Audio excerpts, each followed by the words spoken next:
"You're a fucking bitch, George." The words exploded across the Good Morning America set like a gunshot, delivered in that unmistakable, gravelly voice that had commanded respect for decades. Clint Eastwood, Hollywood legend and American icon, had just crossed a line that would send shockwaves through morning television. The 94-year-old actor's steely blue eyes blazed with fury as he stared down George Stephanopoulos, who sat frozen behind his desk, his carefully composed media persona cracking like ice under pressure. Before we get into this incredible story, make sure you hit that subscribe button and drop a comment below, because you're not going to believe what unfolds. This confrontation has everyone talking, and by the end of this video, you'll understand exactly why Clint Eastwood became the first guest in Good Morning America history to be physically escorted off the set by security. The tension had been building from the moment Eastwood walked onto that pristine studio floor. What should have been a straightforward promotional interview for his latest directorial project had transformed into something far more sinister.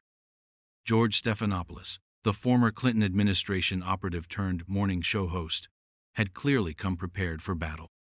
His research team had armed him with ammunition that went far beyond the usual softball questions about movies and retirement plans.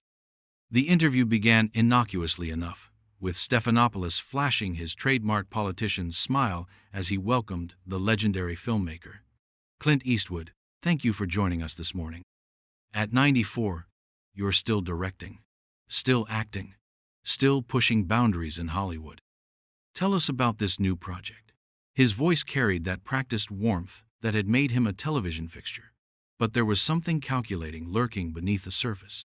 Eastwood, dressed in his characteristic understated style, simple button-down shirt, weathered jeans, boots that had seen countless movie sets, settled into the interview chair with the easy confidence of a man who had spent 7 decades in the spotlight. "Well, George, it's a story about truth, about standing up for what's right even when the whole world seems to be against you, something I think a lot of Americans can relate to these days." The veteran actor's response was measured, professional, exactly what viewers expected from a man who had earned respect through decades of iconic performances and acclaimed directing. But Stephanopoulos wasn't interested in playing nice. His eyes narrowed slightly, and that practiced smile took on a sharper edge. "Speaking of standing up for what's right," Stephanopoulos said, his voice dropping into that serious journalist tone that signaled trouble ahead, "your recent comments about the current political climate have generated quite a bit of controversy. Some critics are saying your views are out of touch with modern America. How do you respond to that?" The question hung in the air like smoke from a fired gun. Eastwood's expression hardened almost imperceptibly, the kind of subtle shift that anyone who had watched his movies would recognize as a danger sign. His fingers tightened slightly on the arm of his chair, but his voice remained steady. "I've never been one to worry about what critics think, George. I've been making movies and speaking my mind for longer than most of these people have been alive. If standing up for American values makes me controversial, then I guess I'm controversial." Stephanopoulos leaned forward, sensing weakness like a shark smelling blood in the water. His background as a political operative was showing now, the polished morning show host facade beginning to slip away. "But don't you think there's a difference between American values and what some might call outdated thinking? Your generation's approach to issues like social justice, climate change, immigration, isn't it time to acknowledge that maybe your perspective needs updating?" The insult was delivered with surgical precision, wrapped in the kind of respectful language that allowed for plausible deniability. But Eastwood caught it immediately, his jaw tightening as he processed what had just been said to him on national television. The legendary actor had faced down outlaws in westerns, corrupt cops in thrillers, and hostile directors throughout his career. But this felt different. This was personal. "My perspective?" Eastwood's voice took on that dangerous, quiet tone that had preceded countless cinematic showdowns. "George, I was fighting real battles when you were still learning how to tie your shoes. I've seen this country at its best and its worst, and I've never needed some network suit to tell me what American values look like." The temperature in the studio seemed to drop several degrees. Crew members behind the cameras shifted nervously, sensing that something was going very wrong with what should have been a standard celebrity interview. Stephanopoulos, however, pressed forward with the relentless determination of a man who had survived the brutal world of Washington politics. "I'm not questioning your patriotism, Clint. I'm questioning your relevance. Your last few films have underperformed at the box office. Your political endorsements have been controversial at best. Some industry insiders are suggesting that maybe it's time for you to step back and let a new generation take the lead." The words hit Eastwood like physical blows. Here was a man who had directed and starred in films that defined American cinema, being told on live television that his time was over by someone whose greatest claim to fame was asking questions written by other people. The insult was so brazen, so disrespectful, that even the seasoned professionals in the studio seemed stunned by its audacity. Eastwood's famous composure began to crack. His hands gripped the chair arms tighter, his breathing becoming more deliberate. The studio lights seemed to intensify the lines on his weathered face, each wrinkle telling a story of decades in an industry that chewed up and spat out lesser men. But this wasn't just about Hollywood anymore. This was about respect, about dignity, about a career spanning 7 decades, being dismissed by a man whose primary qualification was his ability to read teleprompters convincingly. "Relevance?" Eastwood's voice was barely above a whisper, but it carried more menace than any shout. "You want to talk about relevance, George? How about we talk about your relevance? When's the last time you did anything besides sit behind that desk and attack people better than you?" Stephanopoulos' mask slipped completely now, his political instincts taking over. He had made a career of destroying opponents with carefully crafted questions and strategic attacks, and he wasn't about to back down from a Hollywood has-been, no matter how legendary. "I'm not the one being interviewed here, Clint. We're here to discuss your work, your statements, your apparent disconnect from contemporary American values." The phrase, "Hollywood has been," might not have been spoken aloud, but it hung in the air between them as clearly as if Stephanopoulos had shouted it from the rooftops. Eastwood's eyes narrowed to slits, his entire body coiling like a spring under tremendous pressure. The man who had portrayed some of cinema's most iconic tough guys was about to show America that the persona wasn't entirely fictional. Contemporary American values? Eastwood's voice was rising now, the famous control beginning to slip away entirely. "You mean the values that say we should tear down everyone who built this country? The values that say success and hard work are somehow crimes? Those contemporary values?" The confrontation was escalating beyond anything Good Morning America had ever seen. Stephanopoulos, emboldened by what he saw as the upper hand, decided to deliver what he thought would be the killing blow. His voice took on that sanctimonious tone that had made him famous in political circles, the voice of someone who believed they held the moral high ground. "I think what our viewers are seeing here is exactly what critics have been saying about you, Clint. You're angry, you're resistant to change, and you're completely out of touch with modern America. Perhaps it's time to consider whether your voice is really what this country needs right now." The silence that followed was deafening. Even the ambient sounds of the busy morning show seemed to fade away as the full weight of the insult settled over the studio. Stephanopoulos had just told one of America's most beloved actors, on live television, that his voice didn't matter anymore. He had crossed a line that no interviewer should ever cross, moving from journalist to executioner with surgical precision. Eastwood sat perfectly still for what felt like an eternity but was probably only seconds. His breathing was controlled, deliberate, like a man preparing for battle. When he finally spoke, his voice carried the weight of 7 decades of experience, success, and earned respect. "You know what, George?" The words came out slowly, each one carefully measured. "I've sat here and listened to your little speech about relevance and modern values and what America needs. I've watched you hide behind your questions and your network executives and your research team, taking shots at me like some kind of coward." The veteran actor began to rise from his chair, his tall frame unfolding with deliberate purpose. Even at 94, Clint Eastwood was an imposing figure, and as he stood to his full height, the dynamic in the studio shifted dramatically. Stephanopoulos, suddenly realizing that he might have pushed too far, began to backpedal. Now wait a minute, Clint. I think you're misunderstanding. Oh, I understand perfectly. Eastwood's voice cut through the attempted deflection like a blade. You brought me here thinking you could take down the old man, show everyone how tough and relevant George Stephanopoulos is by destroying a Hollywood legend on live television. The confrontation was reaching a crescendo that would define both men's careers.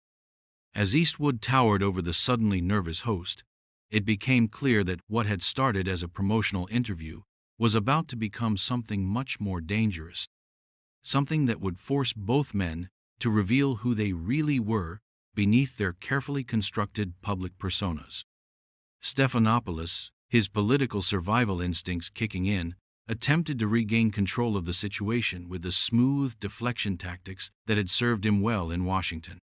Clint, please, sit down. Let's have a civilized conversation about this.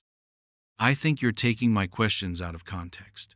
His voice had lost its earlier confidence, replaced by the nervous energy of a man who suddenly realized he had awakened something he couldn't control. But Eastwood wasn't buying the attempted peacekeeping. His weathered hands planted firmly on the desk between them, leaning forward with the intensity of a man who had spent decades perfecting the art of intimidation on movie sets. Civilized? You call what you just did civilized? You ambushed me, George. You brought me here under false pretenses so you could take cheap shots at my career, my beliefs, my entire life's work. The studio audience, initially confused by the sudden shift in tone, was now completely silent. This wasn't the polite Hollywood banter they had expected from their morning television. This was real, raw, and potentially explosive. Camera operators scrambled to adjust their angles, capturing every nuance of what was quickly becoming the most dramatic moment in Good Morning America history. Stephanopoulos tried to maintain his composure, but sweat was beginning to bead on his forehead under the hot studio lights. I'm simply asking the tough questions that our viewers deserve answers to. That's what journalism is about. His voice cracked slightly on the word journalism, revealing the desperation behind his professional facade. Journalism? Eastwood's laugh was cold, humorless, cutting through the tension like a knife. Is that what you call this hit job? Real journalism would have been asking me about my new film, about my process, about the stories I'm trying to tell. Instead, you came locked and loaded, trying to tear me down for your own twisted entertainment. The legendary actor began pacing behind his chair, his movements controlled but clearly agitated. Every step seemed calculated, like a predator sizing up its prey. The crew members exchanged nervous glances, unsure whether they should continue filming or call for security. This was uncharted territory for the usually sanitized world of morning television. You want to know what's really out of touch, George? Eastwood continued, his voice gaining momentum like a freight train building steam. It's thinking you can sit there in your comfortable little bubble, protected by your network executives and your carefully scripted questions, and pass judgment on people who've actually lived in the real world. Stephanopoulos, perhaps sensing that his career was hanging in the balance, decided to double down on his attack strategy. It was a calculated risk, but his political background had taught him that sometimes the best defense was a ruthless offense. The real world? Clint, you've spent your entire adult life pretending to be other people for money. You live in a Carmel mansion worth millions of dollars. What exactly do you know about the struggles of ordinary Americans? The question landed like a slap across Eastwood's face.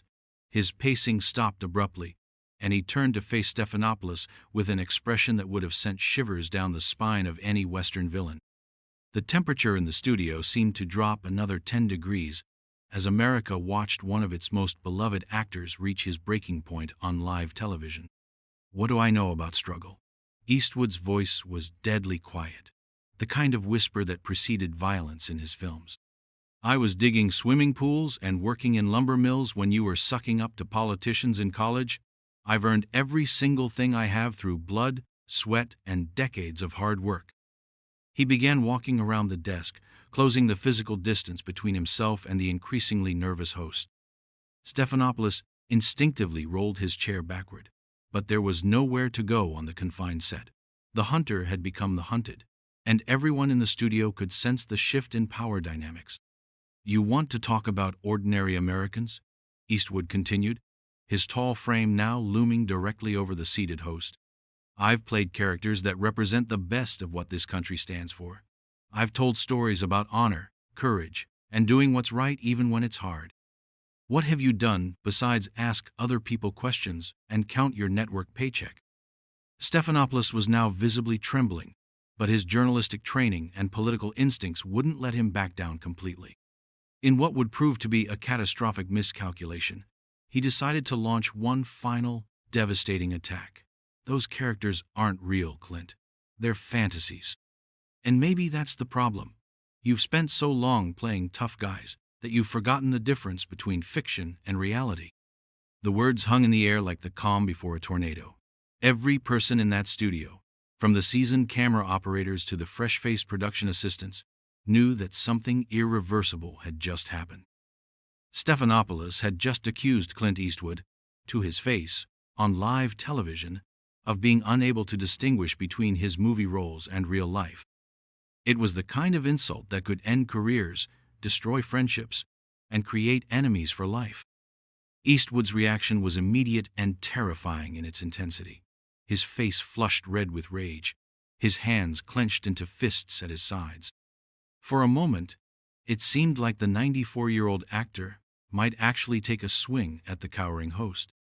The silence stretched on for what felt like an eternity, broken only by the barely audible whir of camera motors and the collective held breath of everyone present. When Eastwood finally spoke, his voice was a low growl that seemed to come from somewhere deep in his chest. "Fantasy? You think what I represent is fantasy? Let me tell you something about reality, you pathetic excuse for a journalist. Reality is earning your place in this world through talent and hard work, instead of kissing ass and reading other people's words off a teleprompter." The veteran actor leaned down, bringing his face inches from Stephanopoulos' terrified expression. "Reality is having the courage to stand up for your principles instead of changing your opinions based on whatever focus group tells you what's popular this week. Reality is being a man instead of a puppet." Stephanopoulos, perhaps realizing that he had pushed the legendary actor beyond any reasonable breaking point, attempted one last desperate appeal to professionalism. "Clint, we're on live television. Millions of people are watching. Let's try to maintain some dignity here."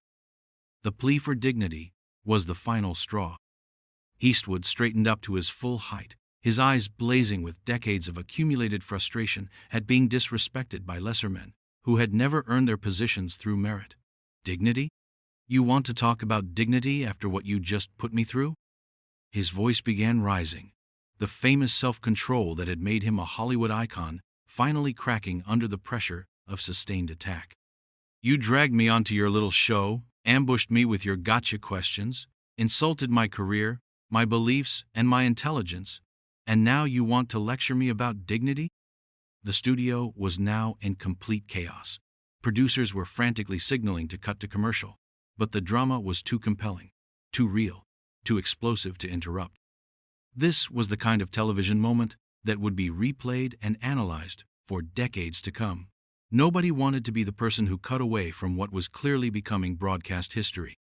Eastwood began backing away from the desk, his movements deliberate and menacing. "You know what, George? You're right about one thing. This is live television, and millions of people are watching. So let me make sure they understand exactly what kind of man you really are." The confrontation had reached its point of no return, and as America watched in stunned silence, it became clear that something unprecedented was about to unfold on their television screens. Eastwood's eyes burned with the intensity of a man who had finally been pushed beyond his breaking point. He straightened his shoulders, drawing himself up to his full, imposing height, and when he spoke, his voice carried the weight of 7 decades of earned respect and accumulated wisdom. "You want to know what's real, George? What's real is that you're a coward hiding behind a network logo and a fancy desk, taking cheap shots at your betters." Stephanopoulos, his face now pale with genuine fear, made one last desperate attempt to salvage the situation. "Clint, please, let's just—" But his words were cut off, as Eastwood raised a weathered hand, silencing him with the authority of a man who had commanded movie sets and earned the respect of Hollywood's toughest directors. "No, George, you had your chance to be professional, and you chose to be a snake instead. You brought me here to humiliate me, to score cheap points with whatever audience you think you're playing to. Well, congratulations, you got your confrontation, but now it's my turn." The legendary actor began moving around the set with predatory grace, his presence dominating every inch of the studio space. Camera operators scrambled to follow his movements, recognizing that they were capturing something that would be studied and replayed for years to come. This wasn't just a celebrity meltdown. This was a masterclass in how a real man handles disrespect. "Let me tell you something about the real world, since you seem so interested in my connection to it," Eastwood continued, his voice growing stronger with each word. "The real world is where actions have consequences, where you can't hide behind corporate lawyers and network executives when you cross the wrong person, where being a man means something more than reading words off a prompter." Stephanopoulos tried to interject, his media training kicking in with desperate damage control tactics. "I think there's been a misunderstanding here," but Eastwood cut him off with a look that could have stopped a charging bull. "The only misunderstanding here is yours, George. You misunderstood who you were dealing with. You thought you could treat me like one of your political targets, someone you could ambush and destroy for your own entertainment. You thought wrong." The studio audience sat in stunned silence, witnessing something they had never seen before on morning television. This wasn't the polite, sanitized confrontation they were accustomed to. This was raw, unfiltered, and absolutely riveting. Producers in the control room were torn between cutting to commercial and recognizing that they were broadcasting television gold. Eastwood moved back toward the desk, his movements deliberate and intimidating. "You know what separates men like me from men like you, George? When I make a movie, my name goes on it. When I take a stand, I own the consequences. When I give my word, it means something. You're just a mouthpiece, a puppet dancing for whoever signs your paycheck." The host, now visibly shaking, attempted to regain some semblance of control. "This is highly unprofessional behavior, Clint. Our viewers expect," but his voice cracked under the pressure, revealing the terror behind his professional facade. "Professional?" Eastwood's laugh was harsh and mocking. "You want to lecture me about professionalism after what you just pulled? Let me show you what real professionalism looks like." With that, the legendary actor reached into his jacket pocket and pulled out a small recording device. The implications hit everyone in the studio simultaneously. Eastwood had been recording the entire encounter. His famous attention to detail, honed through decades of directing films, had prepared him for exactly this kind of ambush. "This little device has captured every word of our conversation, George. Every insult, every cheap shot, every moment where you showed America exactly what kind of man you really are. And you know what I'm going to do with it?" Stephanopoulos' face went from pale to green, realizing that his career might be ending in real time. "Clint, let's talk about this privately." "Nothing." Eastwood's simple response silenced the desperate plea. "I'm going to do absolutely nothing with it. Because unlike you, I don't need to destroy other people to make myself feel important. I don't need to tear down legends to build up my own pathetic reputation." The actor pocketed the device and began walking toward the edge of the set. "But I want you to remember this moment, George. I want you to remember that you had the chance to interview one of the greatest actors and directors in Hollywood history, and you chose to try to humiliate him instead. You chose to be small when you could have been professional." Security guards had appeared at the edges of the set, clearly called in by panicked producers, but they seemed unsure of their role in this unprecedented situation. Eastwood noticed them and shook his head with obvious disgust. "Really, George? Security? Against a 94-year-old man? Is this how far you've fallen?" Stephanopoulos, perhaps recognizing that his only chance of salvaging anything from this disaster was to maintain some shred of dignity, finally found his voice. "Clint, I apologize if you felt—" "If I felt?" Eastwood's interruption was swift and brutal. "There's no if about it, you pathetic excuse for a journalist. You insulted me, my career, my values, and my intelligence on live television. You don't get to walk that back with some mealy-mouthed non-apology. The legendary actor was now standing at the very edge of the set, his tall frame silhouetted against the studio lights, like a scene from one of his classic westerns.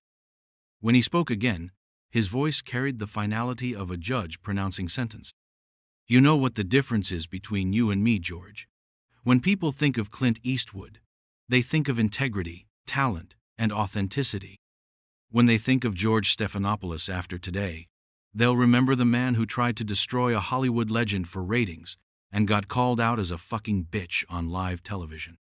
The profanity hit the airwaves like a nuclear bomb, sending the network censors into panic mode. But it was too late. The damage was done, the moment was captured, and millions of Americans had just witnessed something they would never forget. Eastwood began removing his wireless microphone, his movements calm and deliberate despite the chaos swirling around him. I came here in good faith to talk about my work, to share something meaningful with your audience. Instead, I found a small, bitter man who gets his kicks from trying to tear down his betters. He handed the microphone to a stunned production assistant and straightened his jacket with the dignity of a man who had never lost a battle that truly mattered. Enjoy your moment, George.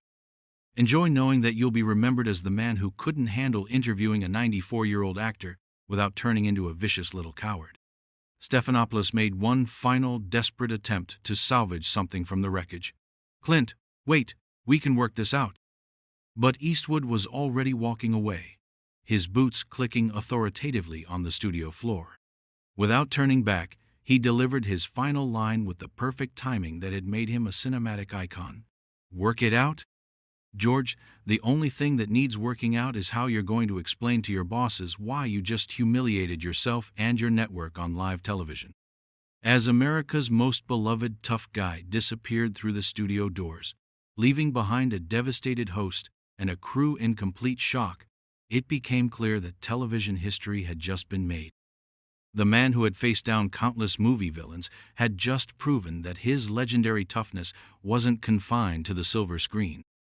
The camera lingered on Stephanopoulos' defeated expression for several agonizing seconds before finally cutting to a bewildered commercial break, but the damage was irreversible. In less than 30 minutes, Clint Eastwood had reminded America why he remained a legend, while simultaneously exposing a respected journalist as something far less admirable. The interview was over, but the aftermath would reverberate through Hollywood and beyond for years to come.